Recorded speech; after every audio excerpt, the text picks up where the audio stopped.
إنه عمل غير صالح فلا تسألني ما ليس لك به علم إني أعظك أن تكون من الجاهلين قال رب إني أعوذ بك أن أسألك ما ليس لي به علم وإلا تغفر لي وترحمني أكن من الخاسرين. عايز اقول لكم ان انا ما كنتش ناوي افلوج خالص النهارده عشان احنا اصلا في اسبوع الفاينل يعني. بس في موقف حصل لازم احكيه لكم. فيعني حمزه هو اللي خلاني افلوج. مين حمزه وايه الموقف؟ تعال احكي لكم الموقف ده. اللي حصل، رحت اصلي العشاء، فطلعت بعد صلاه العشاء فماشي كده، فلقيت 3 اطفال كده جمال وقفوني، فبيقولوا لي هو في اسم النبي صلى الله عليه وسلم كنانه؟ فقلت لهم اه في. قالوا لي يعني في كنانه في اسم الرسول صلى الله عليه وسلم؟ فقلت لهم طب ثانيه هوريكم الاسم كامل. فروحت لقطت نت كده من عند البيت، انا بيتي قدام كده، قدام يعني بعد الموقف ده بكام بيت كده يعني. فقدمت شويه، موقف لطيف قوي حصل. وهو ان في ولد سالني على اسم النبي صلى الله عليه وسلم، فكان عايز يتاكد يعني من اسمي فيه. فتعالوا كده نساله ونشوف، او نقول له الاجابه يعني ونشوف. وجبت اسم النبي صلى الله عليه وسلم ورجعت قلت لهم اه في كنانه. مين؟ وقلت لهم بقى الاسم كامل يعني وموجوده فين وبتاع ومش عارف ايه. وعلى فكره هم من الحاجات اللي شجعتني ان انا ابقى حافظ اسم النبي صلى الله عليه وسلم عن ظهر قلب. يعني انا بعد الموقف ده اعتقد ان انا احرجوني. انت ازاي مش حافظ اسم النبي صلى الله عليه وسلم وتقوله من غير ما تبقى مستني انت تتاكد وترجع تاني يعني تشوف؟ فكان لازم انا ارد عليه اقول له ايوه اسم النبي صلى الله عليه وسلم محمد بن عبد الله بن عبد المطلب لغايه الاخر. فالمهم، فكان فيهم ولد اسمه حمزه هو اللي ايه مصر ان اسم النبي صلى الله عليه وسلم فيه كنانه. فقلت له ايوه صح يا حمزه. انت قلت لي اسمك ايه؟ انا حمزه. انت ساكن هنا يا حمزه؟ هو حتى وانا ماسك الموبايل فهو ما شاء الله عليه يعني راح جايبه على طول شايف كده اهي اهي. بس انا ما عرفتش اصور لان انا كنت اصلا ايه بوري له من نفس الموبايل يعني. وانا بالصدفه اصلا كنت واخد الموبايل معايا عشان انا ايه عارف الامام اللي هنا صوته جميل فاخدت عشان اسجل يعني. فخلصت انا مش في بالي ان انا ممكن اصور حاجه تاني ولا بتاع. رجعت مخصوص اصور المشهد ده، مشهد رائع. كنت انا تيتا قالت لي هات ايس كريم ليا وليك، مدياني 20 جنيه. وانا يعني وانا نازل الصلاه ما بنزلش غالبا بفلوس او بتاع، المسجد على اول الشارع يعني. فنزلت في 20 جنيه فجبت 2 ايس كريم 2 ب10. تمام. فانا قلت لا ده يستحق، دي هديه مني ليك، بس تحفظ الاسم كامل ماشي؟ تحفظه كامل. دي ايه؟ دي هديه مني ليك. لا معلش خدها مني، خدها. النبي قابل الهديه، مش انت بتحب النبي؟ خدها يا حمزه، خدها يا حمزه، النبي قابل الهديه ماشي. وانا مش محتاج خلاص، انا كده تمام، انا تمام جدا جدا جدا. فرحت مطلع واحده وهو حتى ما رضاش ياخدها في البدايه، بس يعني في الاخر صعب اقول له خدها يا حمزه ومش عارف ايه. قعدت اقول له النبي صلى الله عليه وسلم اللي انت بتحبه اللي انت قلت اسمه ده قبل الهديه ومش عارف ايه وبتاع، فخدها يعني الحمد لله. ورجعت التيتا بتقول لي بقى بتسالني، فبتقول لي فين الايس كريم بتاعك؟ انت لحقت يعني تاكله ولا تاخده؟ فقلت لها اه. السلام عليكم. جبت لك ايس كريم اهو.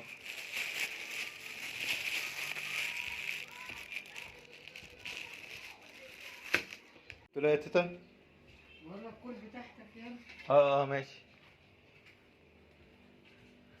ما رضيتش اقول لها طبعا انا يعني الموقف ده حصل ومش عارف ايه بتاع. بس انا في داخلي انا مبسوط جدا يعني، وكاني كلت والله. حتى قلت له انا هعدي تاني، انا بعدي من الحته دي كتير يعني. قلت له عدي تاني والاقيك بقى ايه حافظ اسم النبي صلى الله عليه وسلم كامل بقى. بس لو عديت من هنا تاني هسالك وتكون حافظه ماشي. اتبسطت قوي بيك، اتبسطت قوي بجد.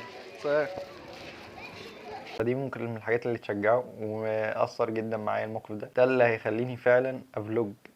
الموقف ده وحمزه هما اللي هيخلوني افلوج وانزل لكم في خلال الاسبوع ده يعني فلوج اللي هو حاليا بيتصور ده. فشكرا حمزه، وربنا يبارك في عمرك ويجعلك يعني ابن صالح يا رب وذريه صالحه كده باذن الله، ويبارك لوالديك فيك يعني.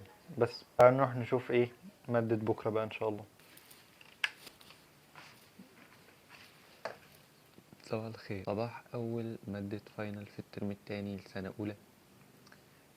لبست وجست يا دوبك نفطر ونتحرك بقى إن شاء الله.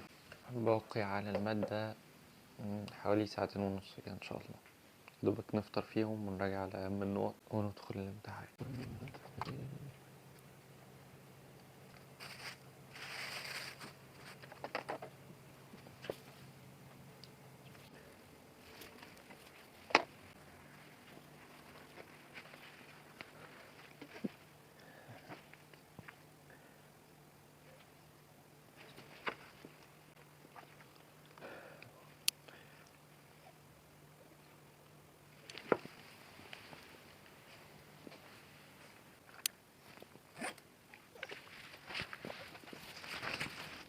توكلنا على الله. السلام عليكم.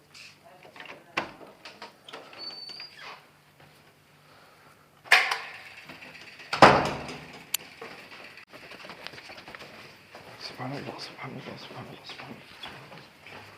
حاول أذكر نفسي بالسنن المنسية زي إن تسبح وأنت نازل وتكبر وأنت طالع.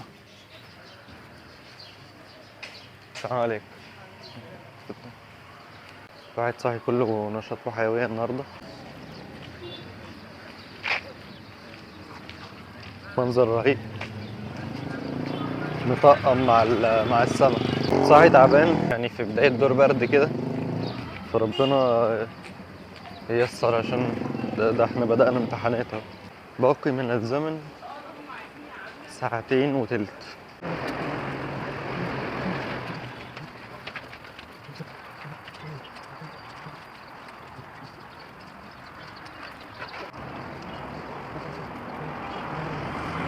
اروح لاحمد صاحبي ربنا ييسر بقى لنا المواصلات. لما بتشاور لحد كده يعني هيكمل طوالي رايح مايل.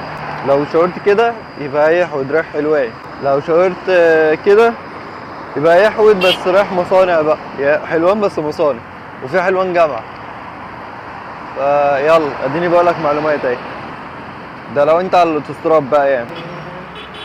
السلام عليكم. عليكم السلام.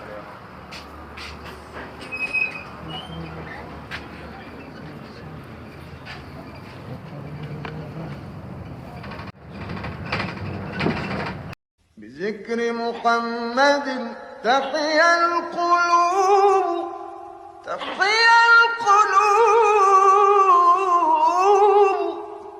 وتغتفر الخطايا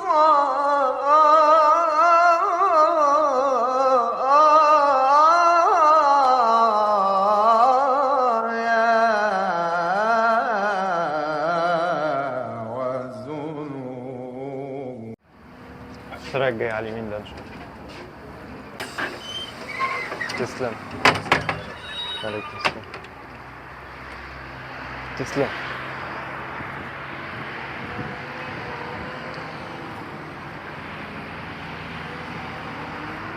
فاكرين اول فلوج عملناه على القناة والبداية؟ المهم اول فلوج عملناه على القناة كنا معديين من هنا رايحين برضه لابو حميد.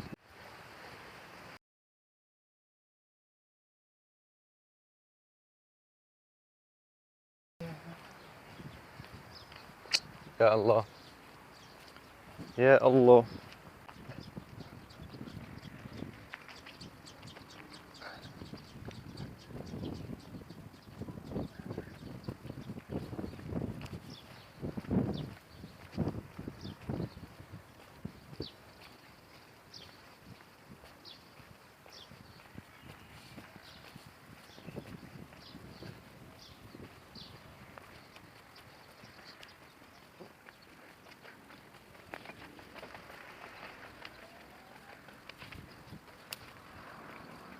زرع everywhere وانا احب هذا الزرع. وانا قلت everywhere عشان رايح امتحان انجلش.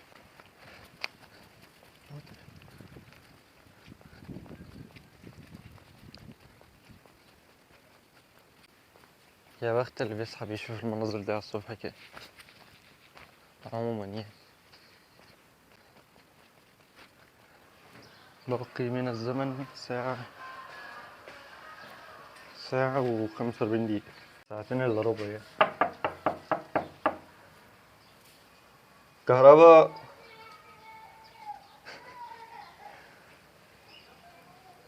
أنا خضر. يعني خضر وبحوزته والده حسنين الجبالي وست فرخان. انتوا لسه نايمين يا ولاد؟ انتوا لسه نايمين يا ولاد؟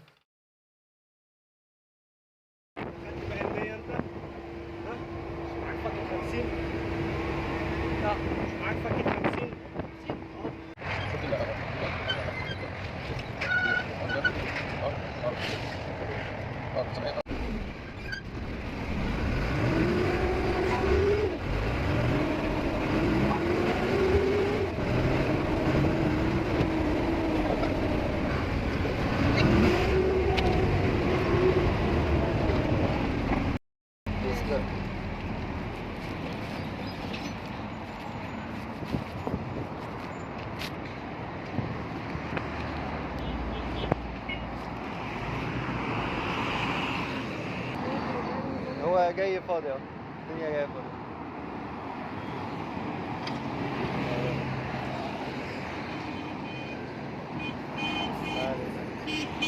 تعالي تعالي.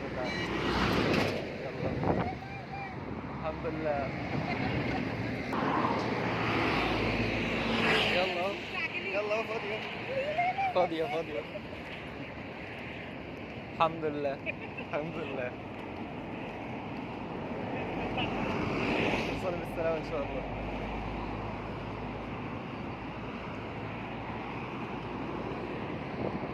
مكسل اطلع المايك، بس كنت عايز اقول كلمة مهمة يعني بخصوص الموقف اللي حصل ده.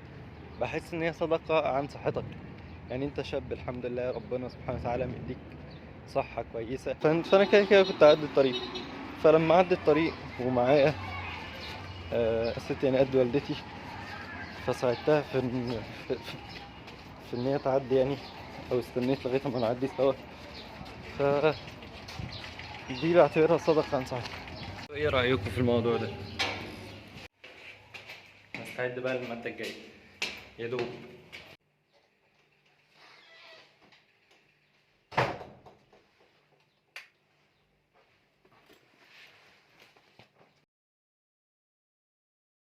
الفجر بعد دقايق، بس انا جست من دلوقتي، ف جايلك يا صفوفي اقول جايلك، عشان بقالنا كتير ما بنصليش في الصفوف الاولى الفجر، فيعني كتير كده كتير بصراحه.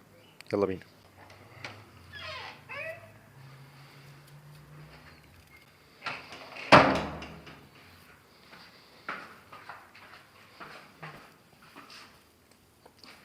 هنتكلم بقى عن ازاي تتغلب على التسويف وتبدأ النهاردة. لو كنت دايما بتأجل وتحس انك هتبدأ بكرة، بس بكرة مفيش، ودايما اليوم ده مش جاي، الفيديو ده ليك. كان المفترض ان احنا نعمل فيلم قصير كده ان شاء الله ينزل قريب يعني، بس لسه بنظبط فيه يعني، فانتظروا فيلم قصير عن موضوع مهم جدا في القادم من الايام. بس المهم ان احنا النهارده هنتكلم عن ازاي تكسر حلقة التسويف وتبدأ النهارده. ازاي تقتنع ان الوقت هو اغلى حاجة في حياتك. كلنا عندنا لحظات بنقرر فيها نبدأ حاجة،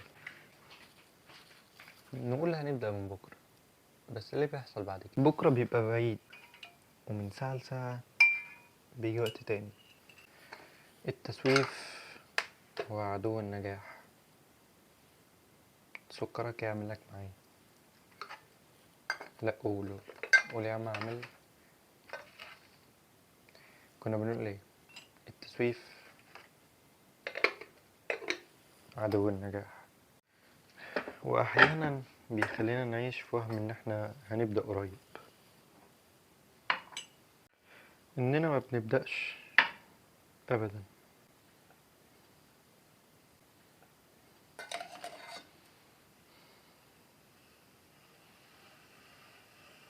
وكل يوم بيعدي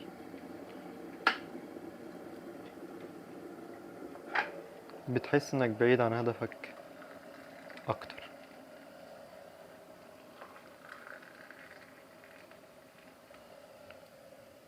فالحل بقى ايه هو؟ يلا نجيب الشاي ونشوف ايه هو الحل.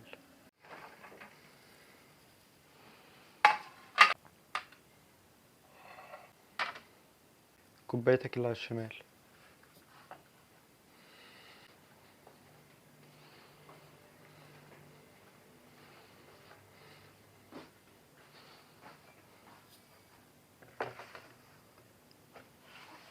نكمل كلام. ازاي تبدأ النهارده؟ الحل ببساطة هو ان انت تبدأ دلوقتي مش بعدين. وخلينا نلخص كل ده في 4 نقط. في بعض النقط انا قلت لك عليهم بعد كده، بس زياده تاكيد هنقولهم تاني. اول نقطه قلناها قبل كده، وهي ان انت تبدا بخطوه صغيره. حتى لو فكرت ان انت تبدا في حاجه بسيطه جدا، زي ان انت مثلا عايز تلعب رياضه، قلنا لك ابدا ب5 دقايق حتى في اليوم، واديتك امثله كتيره جدا، منها ان انت ممكن حتى لو انت عايز تقرا مثلا فابدا بفقره واحده. ملخص ده كله ان مش مهم البدايه الكبيره، المهم تبدا ولو بحاجه صغيره. تاني حاجه تخلص من المشتتات، وهنا بقى انا اقصد كل المشتتات، المشتتات الخفيه والمشتتات اللي احنا شايفينها اللي هي الموبايل والنت. لو عايز تعرف اكتر عن المشتتات الخفيه فاتفرج على الفيديو اللي فات. علشان تخلص من المشتتات هو اول خطوه في ان انت تركز على المهم وتبعد عن الحاجات اللي بتسرق وقتك. خلي المكان اللي انت فيه هادي وخالي من المشتتات. تالت نقطة معانا، حط وقت معين، بدل ما تقول هبدأ بكرة قول انا هبدأ النهاردة في الوقت الفلاني. رابع نقطة معانا، ابدأ بخطوة واحدة بسيطة، مش لازم تعمل كل حاجة مرة واحدة. لما تبدأ بخطوة واحدة هتلاقي نفسك قاعد مستمر وهتكمل بعدها. وفي النهاية يا صديقي مفيش حاجة اسمها وقت مثالي للبداية، الوقت المثالي هو دلوقتي. ابدأ النهاردة حتى لو بحاجة صغيرة، وهتشوف ازاي هتبدأ تحس بالإنجاز والتقدم. قول لي في الكومنتات ايه هي أول حاجة تبدأ فيها النهاردة، ولو في حاجة بقالها كتير مأجلها خلي النهاردة هو يوم البداية. بس كده، ده كان فلوج النهارده. عارف ان هو طول، بس يمكن عشان دول 3 ايام في بعض في فلوج واحد، وان شاء الله في الاجازه هنعمل ديلي فلوج لو نقدر. وبس كده، السلام عليكم ورحمه الله وبركاته. حصل موقف دلوقتي مضحك قوي. انت كنت بتصلي ايه دلوقتي؟ العصر. وبعدين السنة. مفيش سنه للعصر. والله واقف ولقيته بيقول لي استنى نصلي السنه جزاك الله خير ان انت لفيت. بقول له بقى ماشي. سؤال. جزانا الله واياكم يعني.